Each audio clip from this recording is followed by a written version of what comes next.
بسم الله الرحمن الرحيم. الحمد لله والصلاة والسلام على رسول الله. مكتب جمعية البركة للعمل الخيري والإنساني آفلو جبال عمور يدعوكم سادة الكرام إلى الوقوف إلى جانب إخوانكم المرابطين ببيت المقدس الذين يصومون ويفطرون لا يخفى عليهم حالكم من خلال القنوات الإعلامية.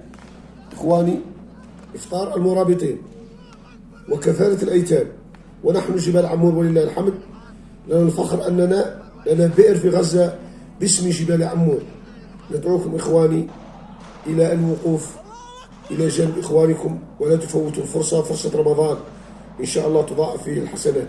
وعليه سادة الكرام نستقبلكم إن شاء الله في حي الاستقلال بمدرسة تاج الوقار لقبول تبرعاتكم بإذن الله تبارك وتعالى. وهذا شيء هين، إفطار الصائم لا يكلف شيء. 10 فرق إخواني تفطروا صائما. نرجوكم ثم نرجوكم والثالثة نرجوكم أن نكون في المستوى إن شاء الله.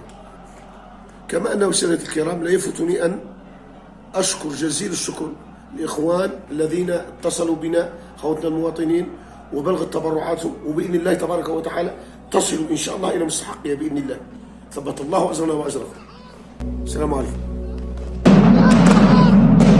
الله أكبر.